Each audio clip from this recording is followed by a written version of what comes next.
الحمد لله نحمده ونستعينه ونستغفره ونؤمن به ونتوكل عليه ونعوذ بالله من شرور أنفسنا ومن سيئات أعمالنا من يهده الله فلا مضل له ومن يضلل فلا هادي له ونشهد أن لا إله إلا الله وحده لا شريك له ونشهد أن محمدا عبده ورسوله أما بعد أعوذ بالله من الشيطان الرجيم بسم الله الرحمن الرحيم يريدون أن يطفئوا الله بأفواههم والله متم نوره ولو كره الكافرون وقال سبحانه وتعالى في مقام آخر اقرأ باسم ربك الذي خلق الإنسان من علق اقرأ وربك الأكرم الذي علم بالقلم علم الإنسان ما لم يعلم صدق الله العظيم محترم حضرات سامعین کرام اسٹیج پہ تشریف فرما ہمارے علماء کرام پردہ نشین میرے خواتین اسلام آج کا یہ پروگرام کو اگر دیکھا جائے تو یہ تو پروگرام برابر ہوتے رہتے ہیں اور آپ حضرات ان پروگراموں میں بھی سنتے رہتے ہیں اور بڑے بڑے بھی پروگرام ہوتے ہیں لیکن آج بھی اس پروگرام کے اندر کچھ خصوصیات ہیں اور اس کے اندر کچھ انفرادیت ہے اور اس نوعیت سے آج کا یہ پروگرام یہاں کے چند نوجوان علماؤں نے اور دوسرے دیگر حضرات نے بہت ہی محنت اور فشانی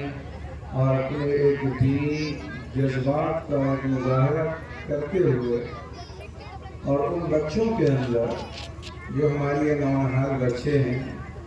جن کا بھی یہ وقت ہے بننے کا سنورنے کا آگے ان کو اور بھی ترقی کرنے کا ہمیں یہ اندازہ نہیں لگایا جا سکتا ہم یہ سمجھ نہیں سکتے کہ ان میں کا کون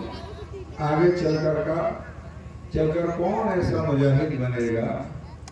کون ایسا مفکر اسلام بنے گا کون ایسا دین کا داعی ہوگا شجاعی ہوگا یہ اندازہ نہیں لگایا جا سکتا ہے اب یہ چیز اسی وقت یہ ممکن ہے جب انسان اس طریقے کی محنتیں کوششیں کرتا رہے اور ان بچوں کے اندر ایک جذبہ کو جگائے ان کے شوق کو ابھارے ظاہر ہے کہ ہم دنیاوی اعتبار سے جب دنیا کی تعلیم گاہوں کو دیکھتے ہیں تو ظاہر ہے کہ وہ بھی بیچ بیچ میں بہت سارے ایسے پروگرامز کرتے ہیں اور ان پروگرام میں بچوں کے ہمت افزائی کے لیے بہت سارے انعامات دیتے ہیں اور یہ ہماری آپ کے نہیں آپ دیکھیں گے عیسائی مشینری جو ہے کیسی کوششیں کتنی رقم خرچ کر رہی ہیں یہ کہہ رہی ہیں کہ ہمارا مشن اور آگے بڑھے ہمارا مذہب آگے بڑھے حالانکہ باطل طاقتیں اپنے کاموں میں محنت کر رہی ہیں آپ چاہے جس نظریے سے دیکھیں کہ دنیا کے اندر جو محنتیں ہو رہی ہیں یہ سب باطل طاقتیں محنت کر رہی ہیں اور سب کی کوشش کیا ہے سب کے نشانے پہ کون ہے ہر ایک کا ٹارگیٹ کس پہ ہے سب کی کوشش ہوئی آج سے 14 سال پیچھے چلے جائیے اب وہ تاریخ بالکل سامنے نظر آ رہی ہے جب انسان کبھی ایک چیز بیان کرتا ہے یا کبھی کوئی شاعر شعر کے الفاظوں میں وہ چیز پڑھتا ہے تو ذہن صدیوں کا پیچھے سفر کرنے لگتا ہے کہ وہ تاریخ تھی جو 1400 سال پہلے آئے مدینہ جناب محمد رسول اللہ صلی اللہ علیہ وسلم سامنے پوری دنیا ایک جھوٹ ہو گئی تھی اس لیے ہوئی تھی اس دین کو مٹا دیا جائے تو قرآن نے کہا یریدون ان یطفئوا نور اللہ بافواہہم اللہ تبارک و تعالی جس چیز کا ارادہ بنا لے آج ایک انسان کا ارادہ بنا یہ انسانی نظر بنائے ہم اس چیز کو مٹا دیں یا بنا دیں، اور اللہ کا ایک ارادہ بن جائے کہ کس چیز کو ہمیں بنانا ہے، کس چیز کو مٹانا ہے۔ اس زمانے میں بھی یہی چیز تھی کہ ارادہ یہ تھا کہ ہم اسلام کو اپنے منہوں کے پھونک سے بجھا دیں گے۔ اب ذرا سے عقل رکھنے والا یہ سوچ لے، اسلام ایک بہت بڑی چیز ہے۔ چھوٹا سا مثال، ایک بلب کوئی جلا دے اور اس بلب کا کنیکشن ظاہر سی بات ہے کہ پاور ہاؤس سے ہے، اس کو سامنے یہ نظر آ رہا ہے کہ ایک چھوٹا سا بلب ہے، اس کو تو جیب میں رکھ لیجیے یا ہاتھ سے کچل دیجیے، یہ تو مٹ جائے گا، ختم ہو جائے گا، روشنی اس کی ختم ہو جائے گی۔ لیکن اس کی یہ بھول ہے، اس کی یہ بھول اسی لیے ہے کہ یہ سامنے ایک بلب ہے لیکن بہت بڑا ایک سسٹم ہے اس کو روشنی کرنے کے لیے، وہ ہے پاور ہاؤس۔ ایسے تو بہت بڑی ایک محنت ہے اور وہ کسی اور کے اختیار میں ہے، کسی اور کے کنٹرول میں ہے۔ ابھی ہم ایک بلب صرف کھولیں گے، دوسرا بلب پھر لگ جائے گا۔ ابھی ایک صرف لائٹ بجھائیں گے، دوسرا لائٹ پھر لگے گا، اس لیے کہ اس کے کنٹرول پاور کی یاد ہے۔ تو اس زمانے میں بھی نبی پاک صلی اللہ علیہ وسلم کہ اس مشن کو، اس محنت کو مٹانے کے لیے پورا عرب ہی نہیں، اس زمانے کے پوری طاقتیں بڑے بڑے پیشور کی طرح اور راستہ میں ہینگ لگے ہوئے تھے کہ مٹا دیا جائے گا۔ لیکن اللہ رب العالمین نے فرمایا کہ جس کا میں نے ارادہ کر لیا ہے یہ تمہارے مٹانے سے نہیں مٹے گا، یہ پورے عالم میں پہنچ کر کے رہے گا۔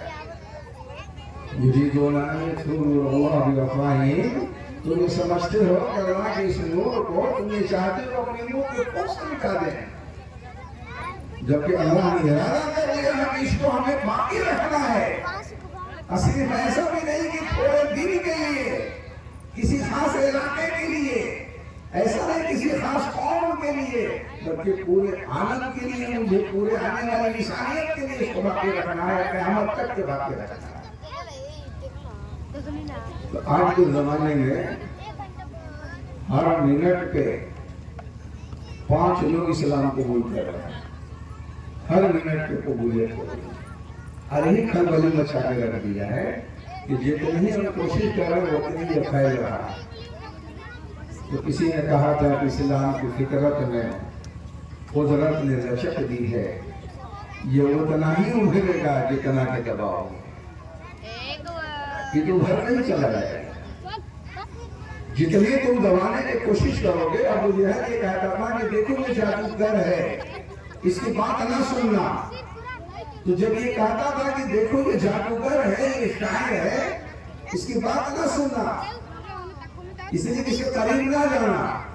تو انسانی ایک فطرت ہے کہ آخر کیا وجہ ہے کہ کہہ رہا کہ اس سے نہ بات سننا، اس کے قریب نہ جانا، جب قریب چل کر کے دیکھ لیا جائے ہے کیا چیز۔ جب تک وہ نہیں کہا تھا تو کوئی نہیں جا رہا تھا، لیکن جب یہ کہہ دیا اس سے قریب نہ جانا تو لوگ قریب چلے گئے۔ اور جو جاتا وہ نبی پاک جناب محمد رسول اللہ صلی اللہ علیہ وسلم کو اوصاف کریمہ و اخلاق رحیمہ کو جب دیکھتا تھا تو فوراً ایمان کو قبول کرتا تھا اور یہی کہتا تھا کہ اس سے بہتر اور اس سے صاف ستھرا کوئی اور مذہب ہو ہی نہیں سکتا۔ آج بھی میرے عزیز دوستو، یہ الگ بات ہے کہ ہماری بدقسمتی ہے کہ جو لوگ ایمان قبول کر رہے ہیں وہ ہمیں اور آپ کو دیکھ کر کے نہیں کر رہے ہیں۔ آج جو بھی ایمان قبول کر رہا ہے وہ اسلام کو مطالعہ کرتا ہے، اسلام کو پڑھتا ہے، اسلام کے اس آئیڈیا کو دیکھتا ہے، وہ پڑھ کر کے تب اسلام قبول کرتا ہے۔ ہماری آج کے حالات کو اگر وہ دیکھے اور دیکھ نہیں رہا تو ظاہر بردستہ یہی کہتا ہے کہ ہم نے مسلمانوں کو دیکھ کر اسلام نہیں قبول کیا، اسلام نے کو قبول کیا، اسلام کو پڑھ کر کے کیا ہے، اس کی نبی کی زندگی کو دیکھ کر کے ہم نے اسلام کو قبول کیا ہے کہ نبی ہو تو ایسا ہو۔ ایسا بھی نبی کہ بغل کے اندر سامان بیچنے کی دکانیں ہیں، ایک جگہ سامان خریدنے کے لیے آیا اور وہ صحابی رسول یہ کہے کہ دیکھو بھائی میری تو ضرورت کے مطابق میرا سامان بک چکا ہے، میرا پڑوسی کے آگے بڑھنے نہیں ہوئی ہے، جاؤ ان کے یہاں لے لو، حالانکہ وہ یہودی ہے۔ اور یہ کہا جاتا کہ جاؤ پکڑ کے پڑوسی سے سامان خرید لو۔ میرے رب نے مجھے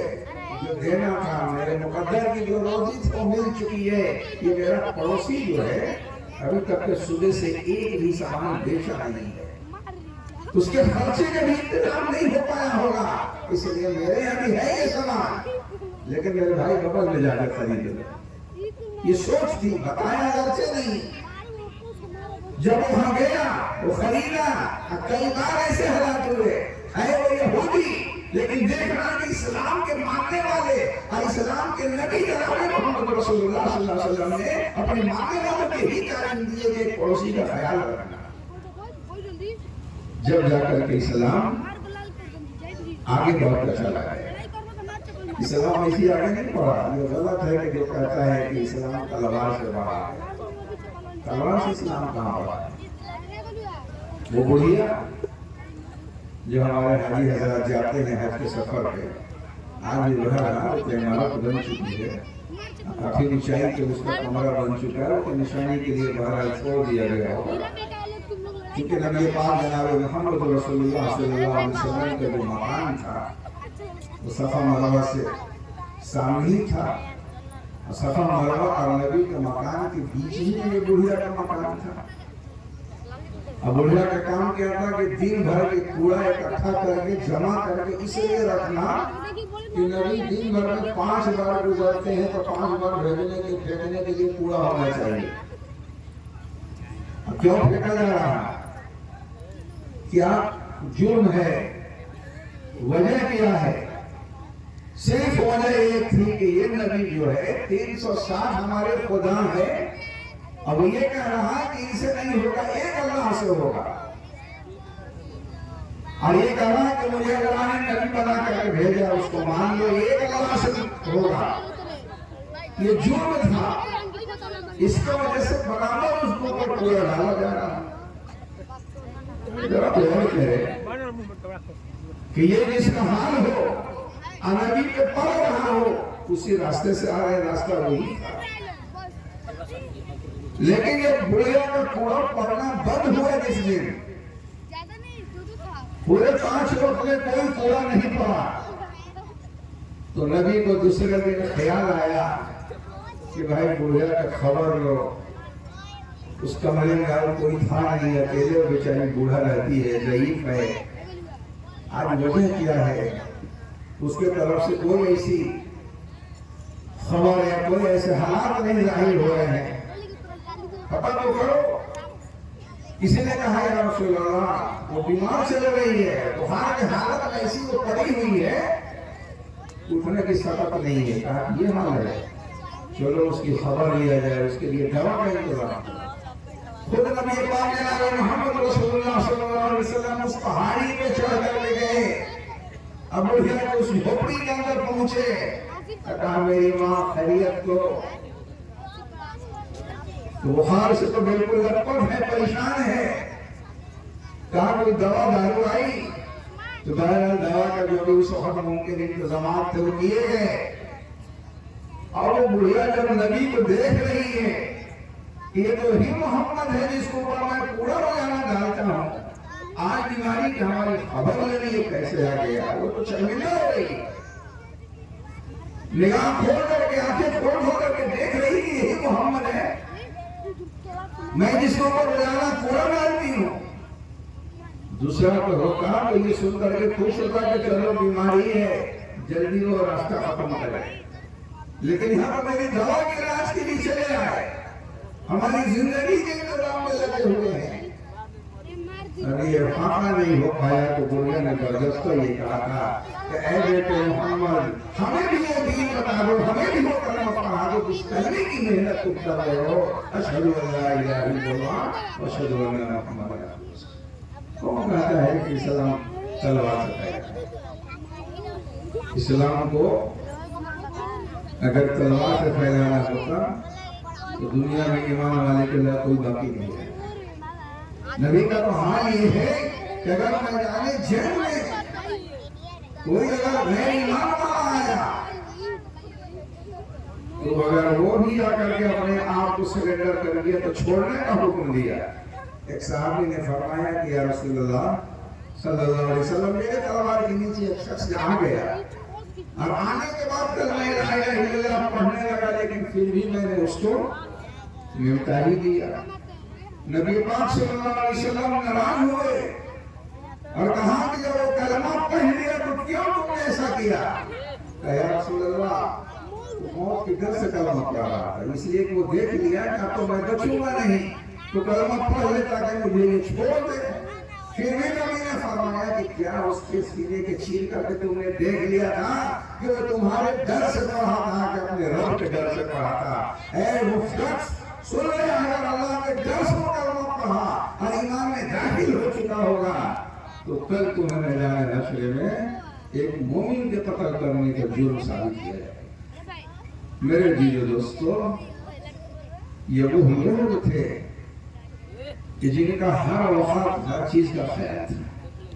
اللہ ہے کہ آخرت کی جس کے اندر فکر ہوگی وہی چیز کو سوچ سکتا ہے۔ یہ فکر جب انسان کے صحیح علم ہوگا، صحیح جانکاری ہوگی۔ آج کے زمانے میں آپ فیصلے سنتے رہتے ہیں، ججے بھی فیصلہ کرتا ہے، قاضی بھی فیصلہ کرتا ہے، ججے بھی فیصلہ کرتے ہیں، ان کے پاس ملک کا اپنا سنویدھان کا ایک قانون ہوتا ہے، قاضی فیصلہ کرتا ہے، شریعت کی کتاب ہوتی ہے، یہی قرآن کی حدیثیں ہوتی ہیں، اس کے مطابق وہ فیصلہ کرتا ہے۔ دونوں اس بات کو مجبور ہوتے ہیں، ادھر اس کو بھی یہ مجبوری ہے کہ ہم سنویدھان کے خلاف نہ جائیں، قاضی کو یہ مجبوری ہوتی ہے کہ قرآن اور حدیث کے خلاف نہ جائیں۔ دونوں کو فیصلہ سنانا ہے۔ ظاہر ہے کہ یہ ڈرے گا کہ اگر قرآن اور حدیث کے خلاف اگر میرا فیصلہ گیا جان بوجھ کر کے تو کل میدان حشر میں اس قاضی کے سامنے، اس فیصلہ کے سامنے جانا ہوگا جہاں پہ کسی کی کوئی وکالت کی ضرورت نہیں ہوگی، کہیں پہ کوئی جرح کی ضرورت نہیں ہوگی، بلکہ اللہ رب العالمین خود قرآن نے فرمایا الیوم نختم علی افواہہم وتکلمنا ایدیہم وتشہد ارجلہم بما کانوا یکسبون۔ اللہ تعالیٰ اس کی زبان پہ مہر لگا دے گا اور اس کے ہاتھوں کو، اس کے پیر کو کہے گا کہ تم گواہی اس کو دو کہ ہاں اس نے یہ کام کیا تھا کہ نہیں۔ اب اس کی زبان پہ مہر لگ جائے گی، ہاتھ اور پیر اس کو گواہی دے۔ دنیا کے اندر تو وکیل جرح کرتا ہے، لیکن آخرت میں اللہ تعالیٰ اس کی منہ پہ مہر لگا دے گا اور ہاتھ اور پیر کے اندر قوت گواہی عطا فرمائے گا۔ آج میرے عزیز دوستو، جو فیصلوں کا دھجیہ اڑ رہی ہے، ظاہر ہے اسی بنیاد پہ ہے کہ خوف نہیں ہے، خوف خدا ختم ہو چکا ہے، اور یہ چیزیں ایسی نہیں حاصل ہو جاتی ہے، اس کو لانے کے لیے ایک محنت ہے، ایک کوشش ہے۔ اور ابھی آپ نے بچوں کو انعام دیکھا ہے، ان بچوں کو سوالات بھی ہم نے صحیح نظر سے دیکھا تھا، جو دین کے لائن سے دینی معلومات اور دینی بیداری کی شکل، مثال کے طور پر بہت سی چیزوں کے فرائض، وضو کے فرائض، غسل کے فرائض۔ ابھی ہمارے مفتی عظیم اللہ صاحب ایک بیان کر رہے تھے، کبھی کہہ دیا جائے مسیح چلو تو کہتے ہیں کہ پاک نہیں ہے۔ قرآن کو اٹھا کر کے کسی کو پکڑانا ہو یا کوئی پارا کسی کے ہاتھ میں دینا ہو تو ہم پاک نہیں ہیں۔ میرے عزیزو، ایک چیز ہمیشہ دھیان پہ رکھیں، سب دھیان پہ رکھیں کہ دیکھیے غسل میں 3 فرض ہے۔ یہ بچوں کو بھی سوالات ملتے رہے ہوں گے، ابھی نہیں تو کبھی نہیں ملے ہوں گے، لیکن بڑے بھی اس کو سنے رہے۔ علم جو ہے ماں کے گود سے لے کر کے قبر تک کے حاصل کی جا سکتی ہے، جو ضروریات دین ہے۔ ابھی بھی یہ بات آئی کہ ہم پاک نہیں ہیں، اسی حال میں موت ہو گئی۔ غسل کرانے والے ظاہر سی بات ہے، خاصی لوگ ہوتے ہیں ہر محلے میں، اور شہروں میں کرائے پہ آتے ہیں۔ شہروں میں اگر باپ کا بھی انتقال ہو جائے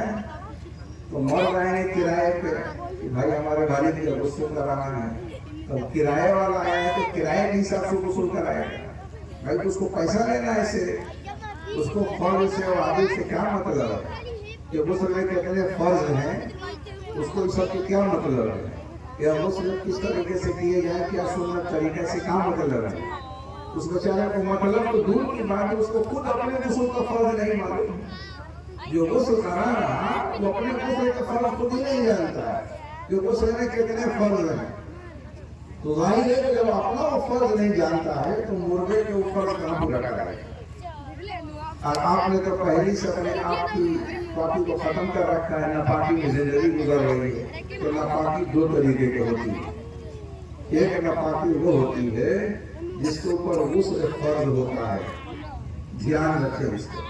اور ایک ناپاکی وہ ہے جس پر غسل فرض نہیں ہے۔ مثال کے طور پہ آپ نے استنجا کیا، پانی نہیں تھا پانی نہیں لیا، یا مٹی نہیں تھی مٹی نہیں لیا، بغیر مٹی اور بغیر پانی کے آپ نے استنجا سے فراغت حاصل کر لی،